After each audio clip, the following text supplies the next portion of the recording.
Hello, we are back for the last live of day 6 of the Ultimate Raw Vegan Bundle Instagram Live Extravaganza. Excited to be inviting Roya on, and we're going to be talking about her entire family healing with a raw food diet.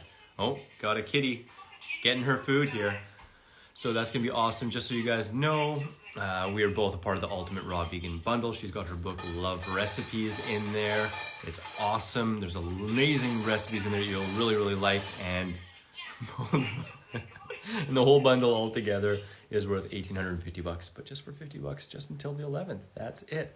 And let's invite Roya on here. You can grab the bundle in both of our links in bio. Welcome, Roya. Hey, guys. Hello. Hello. Aw, bless you, man. Hey, Roya. Hi, How you doing?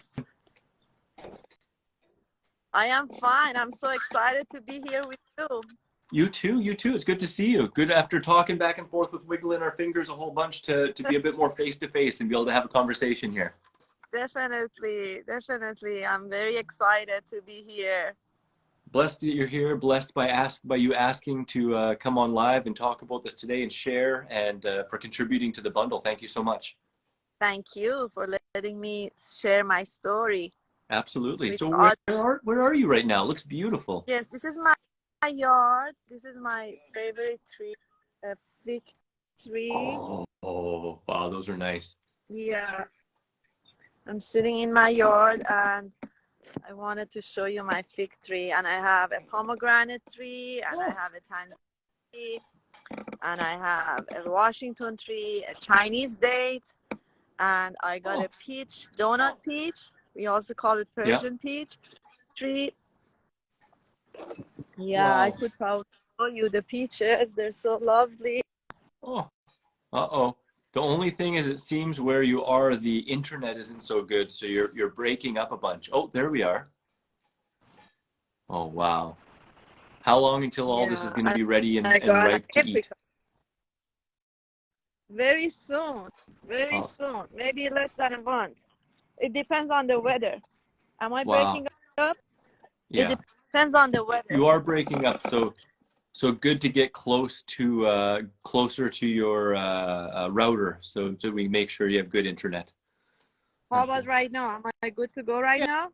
Yeah, this seems like it should be good right now. Someone's asking, is this Hawaii? Where exactly are you? Los Angeles. I'm in Los Angeles, and I was just at the beach. I went there for hiking, and I wanted to do the live from there, but I thought about the noise, the ocean noise. So I came back. So I'm in Los Angeles, California. Wow. What part of Los Angeles are you in, roughly? San Fernando Valley. Yeah. San Fernando Valley.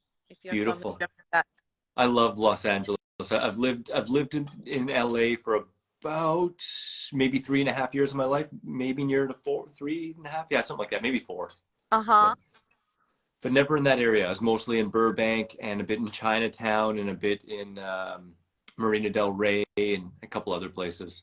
Yeah, I love Marina Del Rey. That's one of my favorite spots.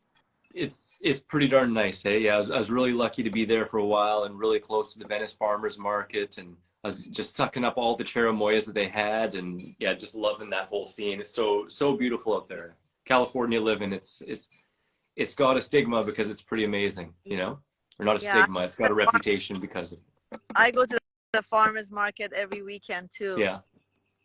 Well, with all those fruit trees, it seems like you almost wouldn't need to during some seasons. I have a beautiful apricot tree. The apricot, since I left Iran, I had not tasted such a great apricot, but I can tell you that this is even better than what I tasted in Iran. It's so juicy.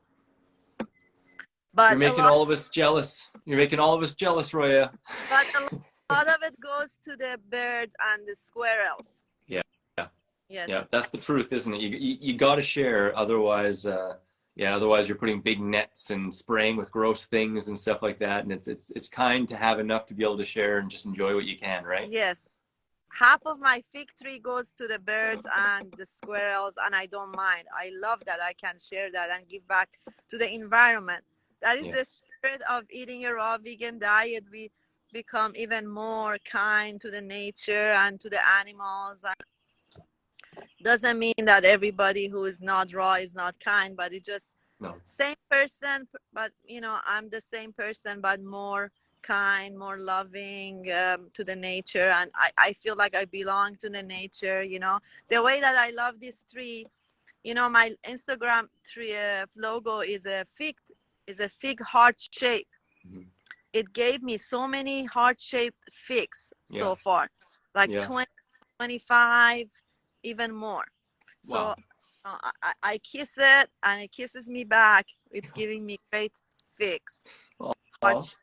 So maybe other people will not understand my feelings towards fruits and the trees and the nature and the animals. I've been told that, oh, it's your imagination, you're thinking that you're in a higher frequency. It's in your thought, but whatever it is, that's how I feel. Yeah, absolutely. I mean, your thoughts and match your vibrations, and when you're acting in that way too, I mean, all of it comes together. And I can definitely 100% relate. And I don't think that you're crazy in thinking that even a small little bit. There's magic in the trees, there's magic in the air, there's magic in the animals. There's magic in each other. I totally agree. I think this lifestyle definitely it raises your awareness, right? Like just like you said, it doesn't make you a better person or a happier person necessarily, but it exposes you to that potential to raise yourself up, to be more aware of those qualities and bring more attention to them. Yes, definitely. So I know, raw food has had a big impact on your life as well as your family's life. And for those who don't necessarily, don't maybe know you already, can you share a little bit about your story and how you got into raw food and the changes it's made for you personally?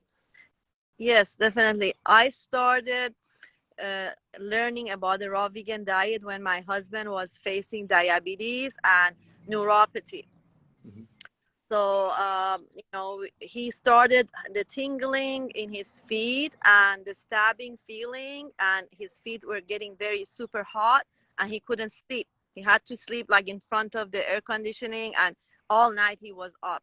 We went to the doctor, and doctor said, your feet are fine, numbers are great, and he was like, then why my feet hurt so much? And then they gave him a medication, but our doctor said, because our doctor was aware of his previous medication side effects that was giving him a hard time and me a hard time.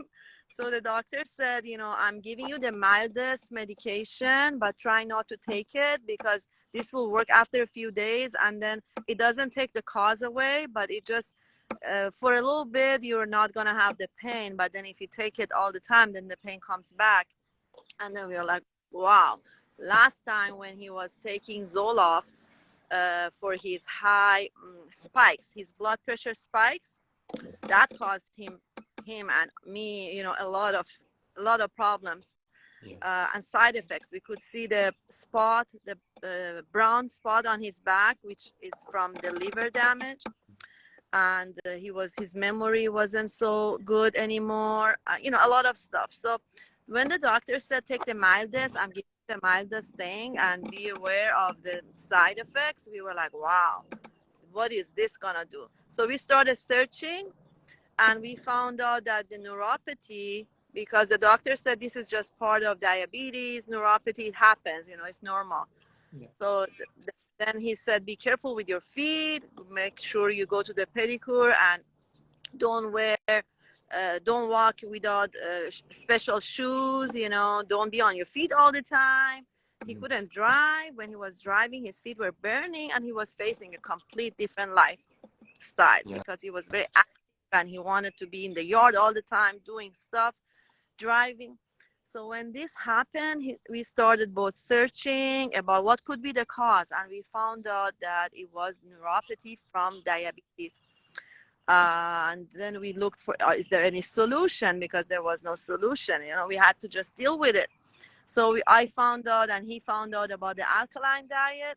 Yep. And I read about, I saw a few people on YouTube curing themselves with like their fingers were not moving. Then they had some baking soda, and it worked because of the alkalinity of baking soda. But I knew about baking soda could have some side effects, so we searched more and more, and we found out about what is alkaline. Well, greens are alkaline. Yeah. Then at that time I didn't know about fruits, but we started with greens, certain greens, and then bitter gourd. I don't know if you're familiar with bitter gourd. It looks like Yeah. Oh yeah. all that stuff. We learned about these things, and we started to have some hope. So I told him about it. We started listening to these videos on YouTube that it's possible to be cured. It's not the end of his life. It's not his destiny to be on a wheelchair or not be able, because once we learned about neuropathy, we found out later on he could go numb in his feet and not be able to move, and he could burn his feet and not notice it. Yeah. That was very scary. Yeah. So we found some hope seeing the documentary Forks Over Knives. Yeah. Yeah. We started feeling, oh, maybe there's maybe he can get better. But we still didn't believe it 100%. And he liked medicine. He was like doctor, going to doctors always. The modern medical thing, and he believed in it so much. He didn't believe in like other alternatives. But once we saw the Forks Over Knives, we're still not sure. We were like, okay, they charge so much money, like we have to pay like $20,000 to go somewhere to eat raw food. 10,000, 20, that was the price the guys paid, I think. Wow. We were like, how do we know it's true? Maybe it's not true. And we searched more and more and more, and we found videos in my language, my first language, Persian, Farsi language, that people in Iran had been cured with neuropathy and kidney problems, so many different things. So when we saw that, and then we saw a couple of doctors, Persian doctors on YouTube. A couple of them had cancer many years ago. They were gonna die, but they survived. One of them passed away at the age of like 85, but he had cancer like around the age of, I don't know, 45 or something. So he lived around another 45. We saw those videos, and then another doctor that became our raw vegan doctor later on. He had cancer when he was young, when he was in his 40s, and then he found out about the natural hygiene, and he learned about that. So he started that. He was also a homeopath. Anyway, I saw his video, very good videos. And then another doctor who went to California to study, to do eye surgery, and he lives in Iran right now. So for more than 30 years, he's raw. He didn't have a disease or anything. He just found out when he was young that this way of eating is good and healthy. So he turned, and we were able to travel to Iran and go to his office, and it was so strange that he had 2 visits. He goes, when we went to his office, we went just to see him, to see someone who was raw for 30-something years old, 30-something years. He was like 7 years at that time. We wanted to see how he looked like, how he moved, acted.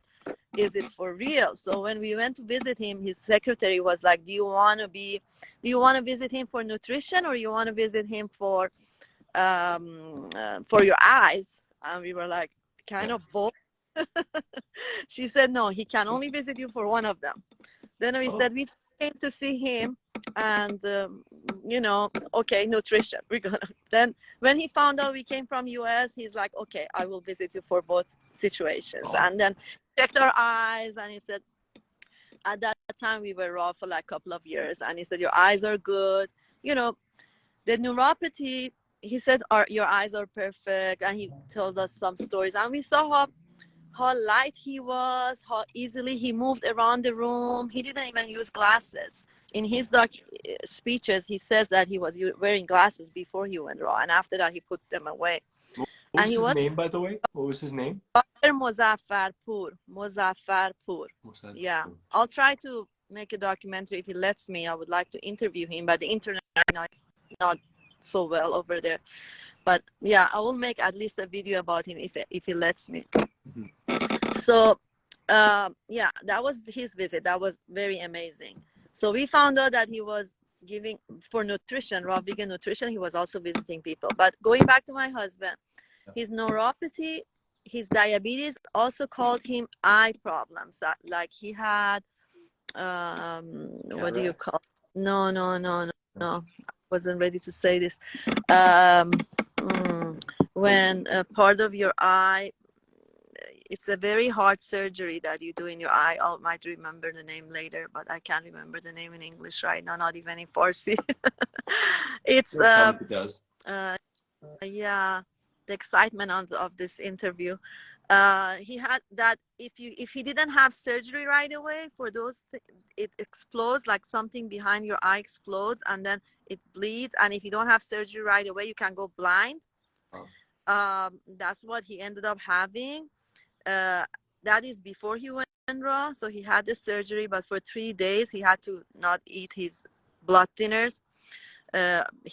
He should have had the surgery right away, but the blood thinner didn't let him because it could cause bleeding. So after the time we went to visit this eye doctor, eye specialist, he already had his surgery for his eye, and he had his cataract surgery also. That's the kind of surgery you have to look down. Like you have to look down for like a whole week, and if you look up it can bleed, and he could lose his eyesight completely. Wow. And lose some eyesight, 40-50%, because he had to wait a few days. And but the doctor said, your eyes are great, you don't have your vision is great. And my husband, after we went raw, his eye pressure was better than mine. Because I am also a teacher, so I grade a lot of stuff and go on the computer stuff. But he was older. He's older than me, and his eye was better than me, even though he had the surgery. But he was very good with his eating also. He didn't ever cheated or anything on the raw vegan diet. And so that's when we found out about these things, and I started first. He read Dr. Neil Bernard's book about, if you're familiar with him, his father was a specialist in diabetes, and so is he. So first he followed him. So he was eating cooked food also. But I started trying raw right away. At that time I was overweight. I was overweight. My body type changed. I was normally a pearl, and I was turning into an apple, big stomach, and I wasn't able to lose weight. I always went to Weight Watchers, watched my calories and everything, but it wasn't going down anymore because I was in pre-menopause and the hormonal problems that happens because of that. And I mean, my body wasn't acting normal at all. I was bleeding, extremely bleeding, and I couldn't control it. And I was like, oh my God, I got to go to the doctors, and I got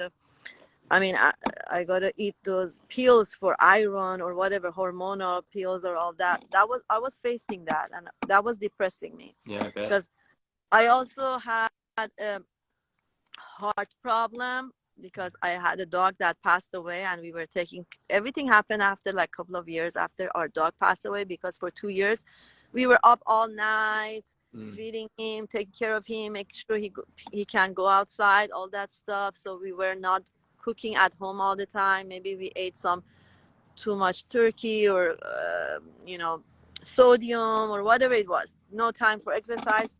So my heart also, I had heart palpitation, and I had a hard time breathing, catching my breath. And I remember one time we went hiking with a group, and I really love hiking, and I went with them. But when I came back, I ended up with a fever, and I was shivering. I couldn't get out of my tent. Thanks. That's how I felt, because my heart just couldn't take it. I couldn't walk with everybody else, the young people, up to the end of the street, and I was feeling embarrassed and close to 50, and feeling that, oh my God, this is my life from now on. I mean, I have to get used to it, And so I started reading about raw, and I said, you know what, because my husband was taking a lot of medication. He was afraid to try raw 100%. But I said, I'm going to try it and see how it works on my body. I'm like, because I didn't have energy at that time. Yeah. I would come home from school and dead. I was like dead. I had no energy to grade papers, to get up and cook or clean or anything. Yeah. And I tried, like, even for water fasting at that time. I remember even juice fasting. I couldn't do it. For 2 hours without food, I would be shivering. I had no energy. I would think I'm dying. That's how addicted I was to this food, preservatives, all that stuff. So when I started eating raw, first day I said I'm just gonna eat whatever is raw at home. I have, because I was still watching what I ate. I wasn't eating all junk food. I was eating before that. We were vegetarian, not 100%, but maybe 4 or 5 days a week we were. And I was eating salad and stuff. So I started with eating like carrots or lettuce or whatever was raw in the house. I didn't go shopping or anything. Yeah. The first day I said I'm gonna start eating like this and see what happens to me. But I had the energy. I had more energy eating these things that were raw rather than eating the cooked food. So I started to believe in it, and every day I extended the hours from 12 to 1 to 2 to 3. And I noticed as soon as I ate some of the cooked vegan food that my husband was eating, my body would shut down. I would get tired. I would have to take a nap again. But as long as I ate this raw food, I was able to walk around as if it was in the morning. And I'm also a caregiver for my mother. So having all the chores that I had to do, I was excited just for that reason, that I had the energy to get it done. So every day I pushed the cooked food to later time, until like 7 o'clock, 9 o'clock, I would put a few bites. I would put the cooked food, like whatever I wanted, put it on the plate, save it for later. And, and then first when I started, I ate one cooked meal a week. On Sundays, one cooked vegan food. But then my husband, a few months later, my husband met this raw vegan doctor that I said he had cancer. His name is Dr. Farkhonde. He lives in Europe. Okay. He lost one kidney and he's living on one kidney, and he had cancer also. So we got introduced. We met him. We found him, and he talked to my husband, and he went 100% raw at that time. Well, with Dr. Neil Bernard, part of his problems got solved. His diabetes medication was cut in half. His blood pressure medication was cut in half. But he was eating like half raw. But then when he met this doctor, he told him, just go raw, because we were not. My husband was scared to cut his medication because but he knew that he didn't need it. Like his body didn't need it because he was losing weight and he was getting healthier. So with the help of that doctor, he just started right away, 100% raw. Yeah. He started eating like watermelon, and he was scared to eat a lot of watermelon because of that, and got his blood sugar level, and compared to oatmeal that he was eating before, his numbers were lower. His sugar number, fasting numbers were lower. So he started the first day, and that's when I jumped in and I said, I'm going to do whatever he eats, because I didn't want him to feel deprived, and I knew it was going to be good for me anyways. So, but he was better with following, all or nothing. He's like just much. I have always been an emotional eater, food lover in my family, my mom used to eat like a pound of sweets all at once. She would wake up in the middle of the night and eat a whole pound. Or my dad loved meat. So that's how I grew up. And, so for me, it was harder. But because of the love of him and wanting him to be healthy and I didn't want him to get handicapped or anything, that gave me power to not cheat. That gave me power to stay on this diet. And I did it with him. And, but I didn't know that all of my issues were problems too that could be healed. I thought that I was not sick. I thought that's just how life is. You get older, you have problems. But as soon as I did it with the pounds, I started losing the pounds. I hated going on the scale when I was at Weight Watchers. I mean, I'm still sometimes going to Weight Watchers because it's fun just to be with a group and talk about health and stuff. But at that time, I hated going on the scale every week. 1 week I would gain, 1 week I would lose, and I felt bad. So once I went on this 100% raw, I just didn't have to go to Weight Watchers anymore because I knew pounds were coming off. They were just coming off. And everybody kept telling me, oh, you lost weight. Every week people were, I wasn't even paying attention to my weight anymore because I was doing it for a more important goal, which was health. Yeah. You know, I have, So big. we also have cancer in our family. I've lost an aunt and cousin and friends to cancer. So I was aware of, effects of food on cancer. So I was always watching. Even if I ate everything, I was watching how much meat I was eating. I tried not to eat meat as much as I could. So this was my lifestyle before. But once I learned about these things, I was just so excited knowing about sugar. Because I always thought, hey, my mom ate sugar. She loves sweet. She survived. She lived her life. How bad can sugar be? But then I saw a documentary about sugar, that how it can, and I found out about GMO that I didn't know. I didn't know anything about genetically modified, and I found out the sugar now is not the same sugar that my mom ate when she was young. So that's when I stopped eating sugar completely too. So all of this helped me. My husband got healed. He got healed. His neuropathy got healed. He was able to drive. He didn't have any more sensation, those tingling, stabbing. It took him about 6 months to completely get healed. His A1C number went down. Sugar levels were all balanced. Blood pressure balanced, all that stuff. But on top of his cures, because when he went 100% raw, he also had hernia, by the way. He had hernia, and wherever we studied, even in the Persian community, they said hernia cannot be healed with raw vegan diet. But this doctor that we met, he said it can get a lot better. So that's why he went right away on 100% raw, and it did heal him. Not 100%, but he was able to lift heavy things, going hiking, not the highest hikes possible, but he was able to go moderate, good hiking. Lifting heavy stuff. He was able to live his life with this diet. So he got healed, okay? But I got healed too. I mean, he also had heart problems that were he felt a lot better. But parallel to him, I noticed that because when I got into this diet, I was in premenopause. I couldn't stop the bleeding, and I went to homeopathy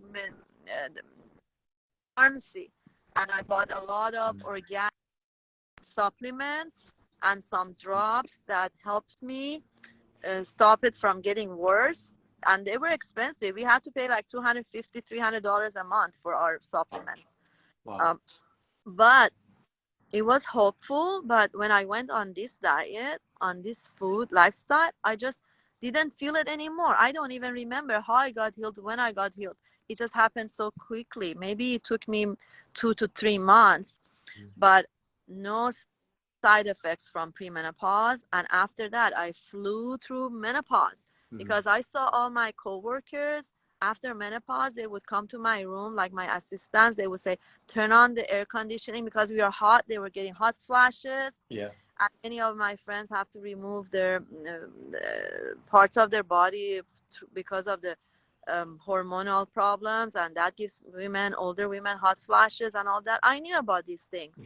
They always complained and I didn't like it, but I flew through it. I mean, I didn't notice a thing regarding menopause. And then I had flat feet. And I still have flat feet, but it doesn't hurt anymore. And then varicose vein.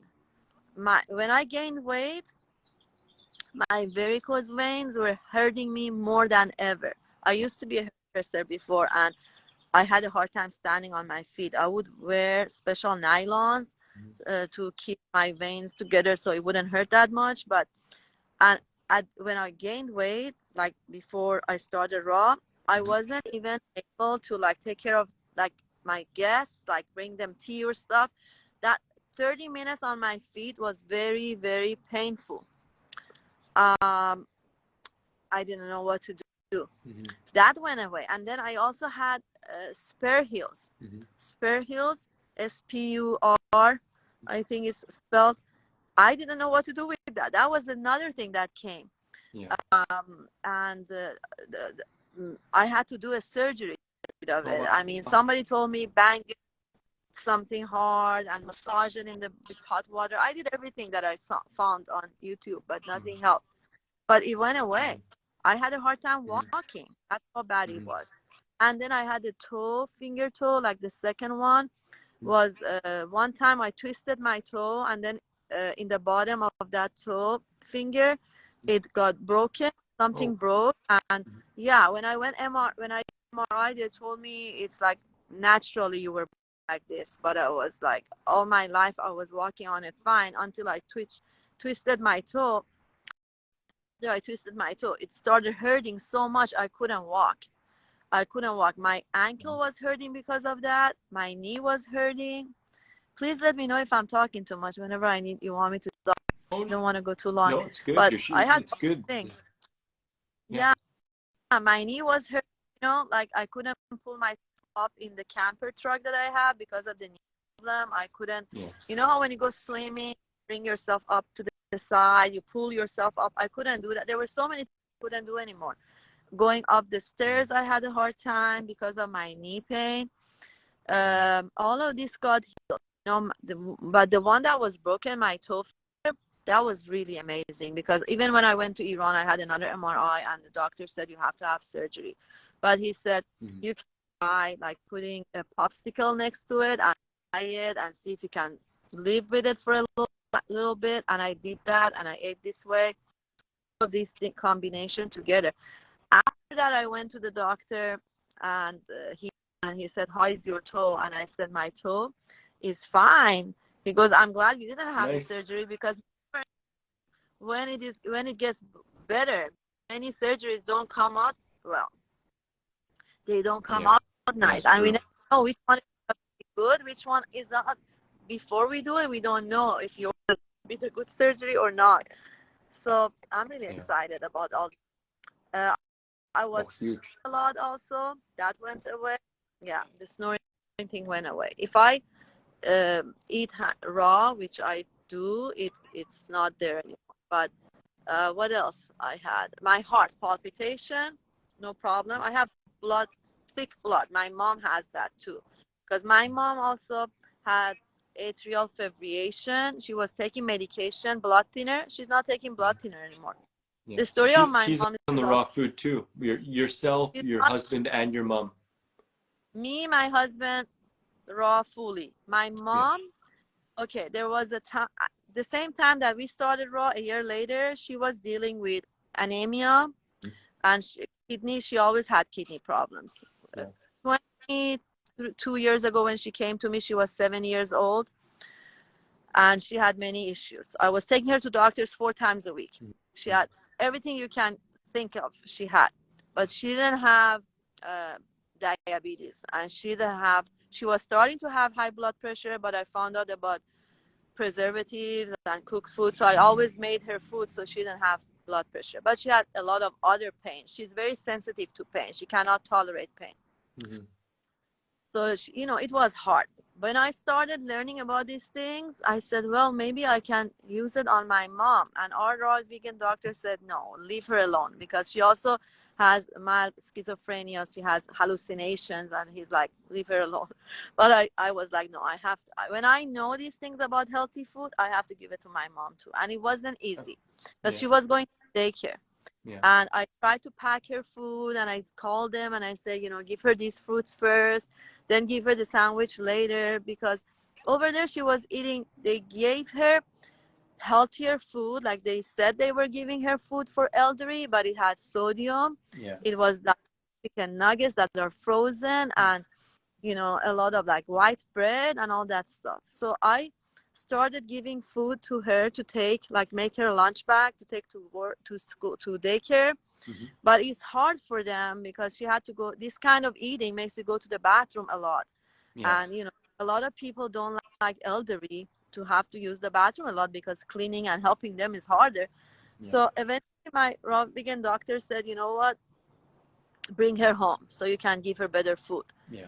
She need that. So because, and I brought her, she's not going to the daycare anymore. She stayed home so that I could supervise, because I saw the difference slowly. She's not vegan 100%, but when she got sick and she went to the hospital, she was vegan. And at home, like once every week or every 10 days, I might give her something that's not vegan but organic, and not too much, because first of all, because everybody in the family will accuse me, anything happens to her, that it was because I made her vegan that this happened. So I'm letting her have a little bit of vegan food like every 10 days, so they don't blame me. Plus, when she goes out with my family members, my brother, they're not vegan, so she might want to try their food. I don't want her to have a shock.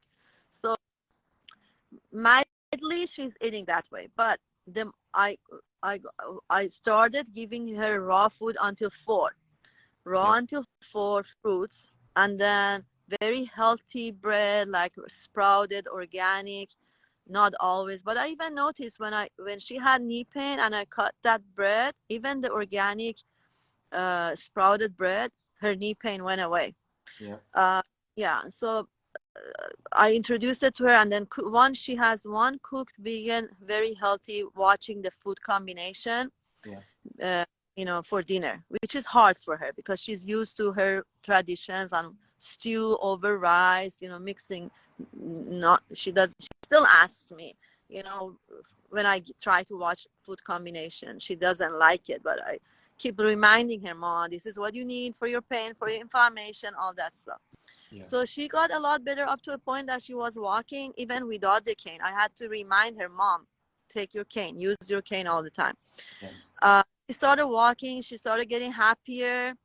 We could see that she was getting healed, and she didn't need the doctor stopped her blood thinner because it was causing her internal bleeding. And I talked to Dr. Day. If you know Dr. Day, she also cured her breast cancer with. Nice. She's 100% raw. She's like 75 raw and 25 cooked. She's amazing doctor too. That's awesome. So I discussed it with her, and her cardiologist cut her blood thinner, which was such a pain, that warfarin that she had to blood test every week. And then even one for her palpitation, the doctor cut that too. But I have to watch her. I'm watching her, but she got a lot of the medications are out. She was doing really well, and then one day walking in the yard, her walker broke. She was doing really well, but the walker broke her, so she fell on the cement. 91 at that time. Last year this happened, so we had to take her to the hospital, and she had a surgery. And the cardiologist in the hospital was like, "Why she's not taking blood thinner? Which cardiologist cut her blood thinner?" Because normal people have blood pressure medication at her age and blood thinners. It was strange to them. She was taking blood thinner at that time. She couldn't do her hip surgery right away. She would have to wait for it for 3 days, and God knows if she would survive the pain of 3 days. Plus, they had to give her no food for until she had the surgery, and I don't know if she would have survived. So she was lucky because of her diet. She was not taking blood thinner. Anyway, she had the surgery. She survived the surgery. The surgery went well, but they dismissed her kind of early. She went to the rehab to bring her home, but they said at home you only get twice a week of physical therapy. In the rehab, you get every day. So she went to the rehab, but over there she had a stroke. And I found out first. They didn't do anything. I was hoping that in the rehab, the doctors would keep an eye on her, but they didn't notice it. So I called them and I said, can you bring a doctor there? I think she has symptoms of a stroke because her tongue is not moving. They brought a speech therapist. Knew something was wrong, but I don't know why they didn't think of stroke. Her hand is not coming up completely. She's not able to eat, so she went to the hospital. Gave her water fasting. Can you believe it? Water fasting for for 48 hours, but with IV. Yeah. Thinking, wow, even in the hospital, they know that water fasting can have benefits, of course, under supervision. That's how Yeah. they saved her. The first, she couldn't talk.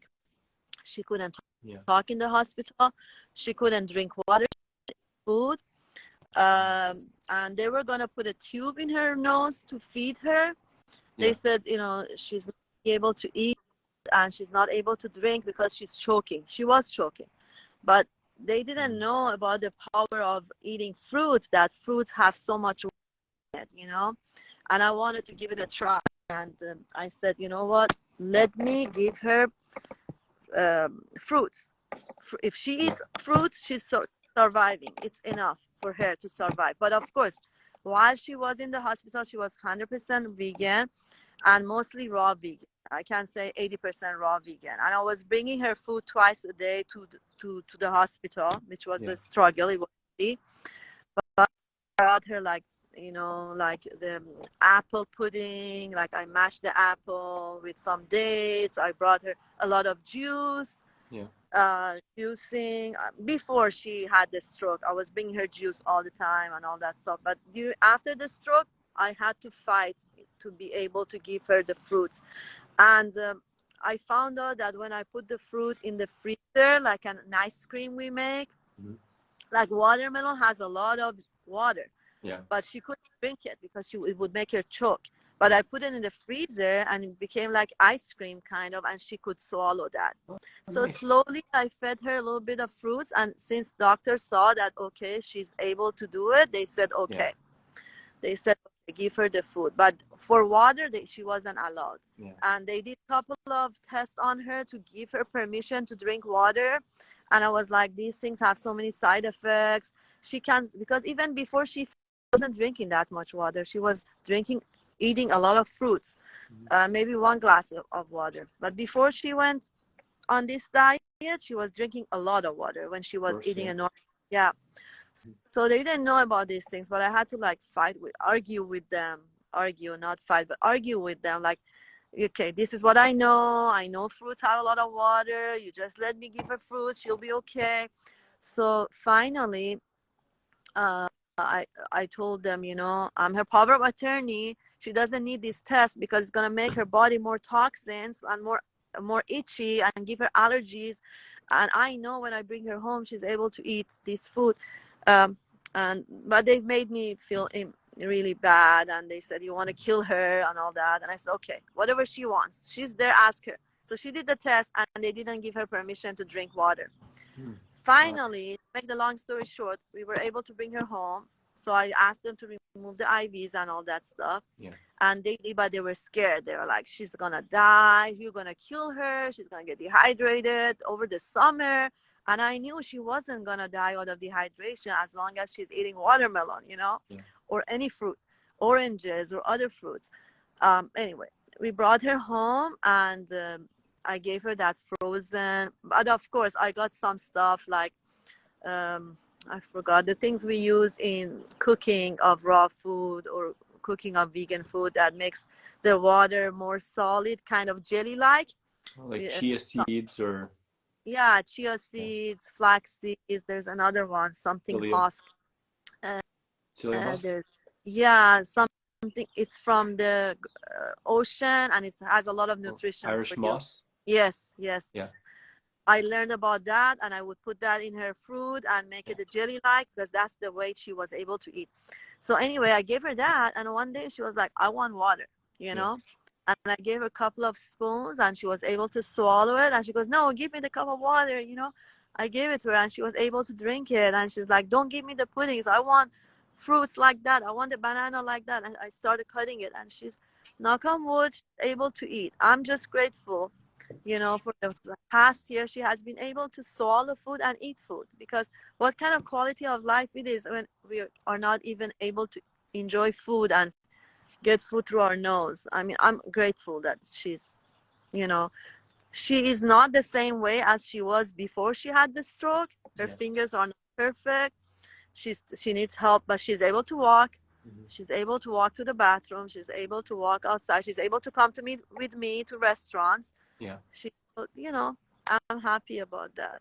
That's awesome. That's really amazing. It sounds like you've seen a lot of different types of doctors, but you've had some that have been really, really at least truthful. Like even starting way back from, with your husband, where they said like this won't fix it, but it will mask the symptoms, which led you to other doctors that told you more truths to reverse things instead of just masked symptoms, right? Definitely. There are doctors who have the time to research and know more about nutrition, and there are other doctors, I don't blame them, they're so busy with their work and their studies and universities and their patients, they might not know about these things. Otherwise they would want to help us. It's not that they don't want to help us, it's just that some doctors, either they get sick or their family members get sick, or they just are more interested or more courageous, and or more they have more free time or whatever, they go and study. Like the raw vegan doctor, they study more stuff. The reason my raw vegan doctor knew about it is because he had cancer and he was gonna die. He was gonna die 6 months later, so he was able to save himself. He read Dr. Shelton's book about fasting also. Rational fasting. Yeah, there was That's a good another one. doctor, Besky. His last name is very similar to the American doctor, Bashki, I think his name is. Very similar names. But this doctor died at the age of 84, but he had stomach cancer when he was young. He was in his 40s. So he learned about, but he didn't eat like the 80-10-10. He ate sprouted, he ate grains too. But he survived, but then at the age of 84 or 85, he went into a coma. So for 1 year, he was in that state. But the other doctor is still alive in Europe, and he eats like the 80-10-10. And he eats a very specific certain food combination is big for him. And he's very cautious with what he eats, but mostly fruits and some greens. Yes. That's awesome. It's a great combo. And I'm curious because you have this beautiful space now with all the fruit trees and stuff, but is this newer? Like if you moved here or during this time, did you have this backyard but just weren't necessarily quite as appreciative and connected to it as you are now? I always loved plants. So we planted the fig tree about 12 years ago. Before I have been on this, I started in 2014. So it was around 2012, 11 that we planted this one. But everything else one by one planted for Valentine's Day instead of going to restaurants, and many of them have been added after. Like the Chinese dates was I have a persimmon tree that almost died last 4 years ago. It almost died, but I was able to save it. And the apricot tree was after we went raw, but and the peach tree after we went raw. The Meyer lemon was here when we moved in. That was the only tree that we it was when we moved in. Pomegranate, I think maybe we planted before we went raw. Yeah, because pomegranate is a Persian fruit that is very famous in Iran, and we believe in pomegranate is great for blood building, and if someone has low hemoglobin or like you need to build blood or whatever, pomegranate is great for that. And it has, in the ancient Persian medicine, pomegranate is very powerful. And then the tangerine tree is a miniature tree. It was supposed to be small, but it grew. I had a nice grape, Thompson grape in the backyard, but it died, unfortunately.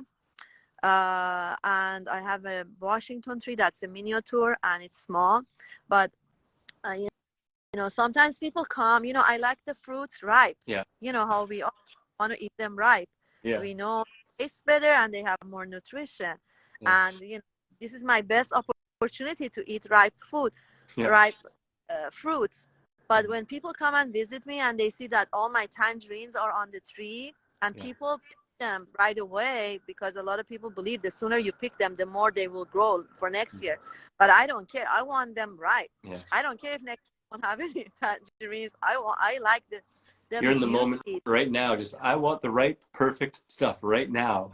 My only opportunity, Yeah. and and they're like, can I take your tangerines because you're not eating them, or your pear lemons? I'm like, I feel like if I pick them before they're ripe, we are actually killing them early. Like, I'm shortening their life also. Mm-hmm. But people don't understand. Not everybody understands these things. Yeah. This could be part of being raw, or being more sensitive to the fruits and to the planet, to the environment, to the trees. Know that they, they have feelings too, and they deserve to live as much as they can. And Yeah. it's more. So yeah. So people come and they want. It's strange how when people eat everything, they want to also eat your food. Like, you take something. I mean, it's wonderful that they want to try your food, but I know when we traveled back to Iran, um, we told everyone that this is our diet and this is what we're eating. They would invite us and we would say, oh, maybe we shouldn't come because this is how we eat. You will not like it. And they will be like, no, what do you eat? We'll prepare that for you. And they prepared like a nice salad for us with some pomegranates over our salad and some dates. And then I noticed that people who are eating everything, Yeah. they wanted to taste our food first. You're like, They this is wanted ours to. though. This is I eat this much. Yes. Yeah, I've had that same experience. Like, and even if I bring my own food to like a gathering or something like that, sometimes, you bring a portion for yourself, and everyone thinks like, oh, this is a family portion. Like, no, this is my portion. That's why we started taking extra.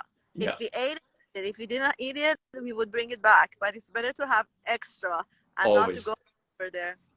absolutely, Yeah, always. everybody wants to try your food because it's delicious. Yeah, You bright learn and vibrant, and yeah, almost everyone has some good memories with really good quality fruit. It's just they get distracted with other stuff, but when you're there and you're enjoying it, and they see it, and it's like, yeah, bright colors and vibrant and juicy, and yeah, it's So has other family members, or like, friends and stuff like that, really noticed the changes in yourself and your husband and really been inspired by that? Or is it mostly within your tight knit circle of your husband and your mother? Yes, they have been inspired, but nobody that I know that went raw. My students did. Yeah. Many of my students, because I'm a teacher, so when I was at school, definitely many of my students were influenced. Mhm. Family members, in our culture, I guess, I don't know, people are so used to the food Yeah. and depend on the food.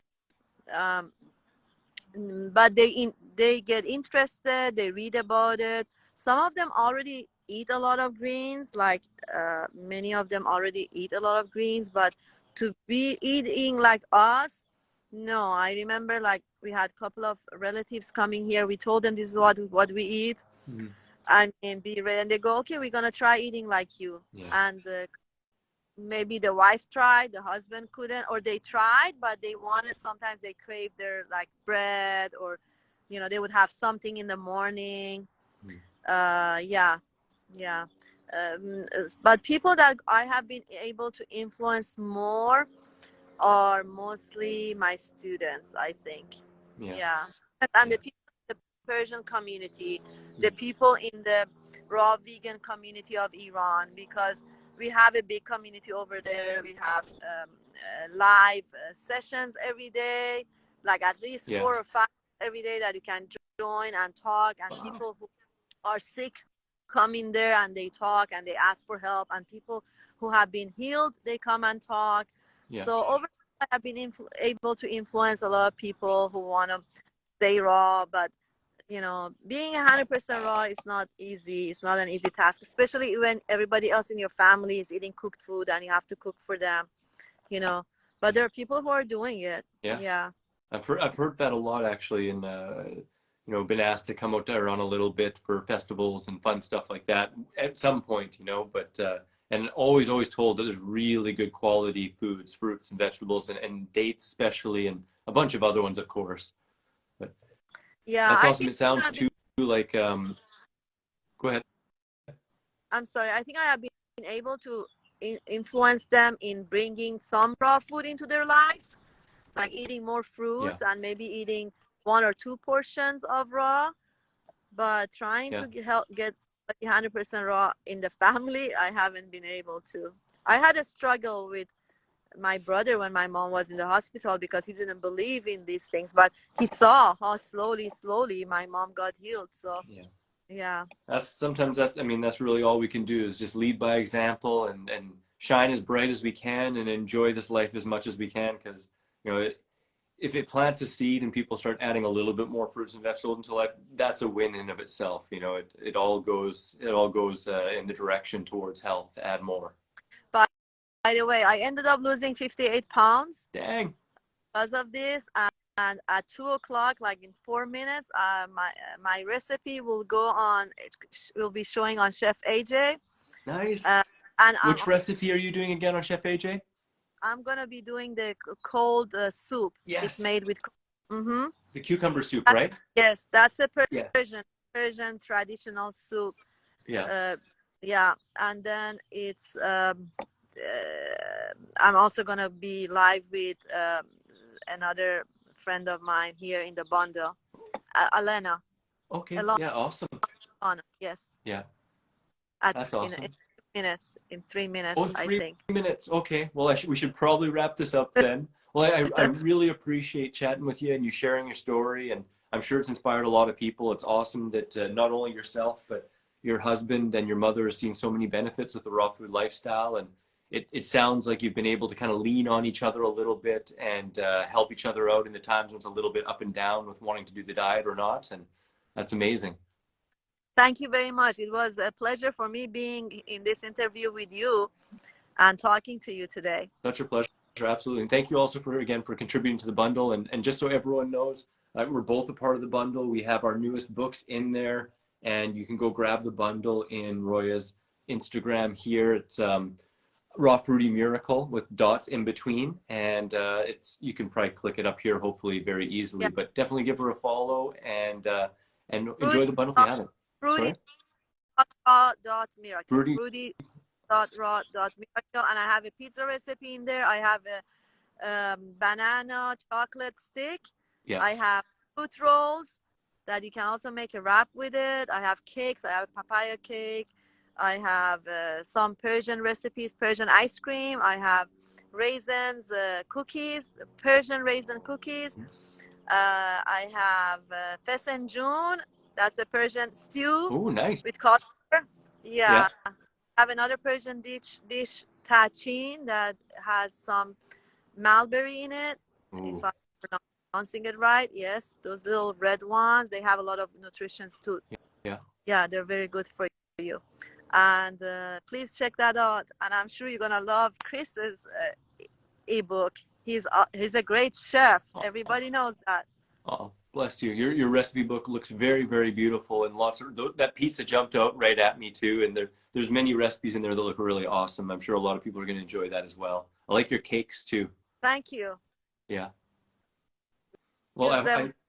Sorry? We need cakes for birthdays. Yes, exactly. Yeah, exactly. And we need cakes too to show everyone that we're not just eating leaves and some bananas, which I don't mind, but sometimes it's nice to bring people in and have a big potluck and bring cakes like that to events and just if you feel like having cake for lunch, well, heck, you're doing amazing having cake for lunch, which is awesome. Yes, and I made the wrap from Lisa's recipe, and I'm so excited about that. They're very, Yeah. very good. And There's so many amazing resources in the bundle and like over 400 amazing recipes and yoga and mindfulness and self-love practices and fitness. It's pretty yeah, amazing. and I went shopping yesterday.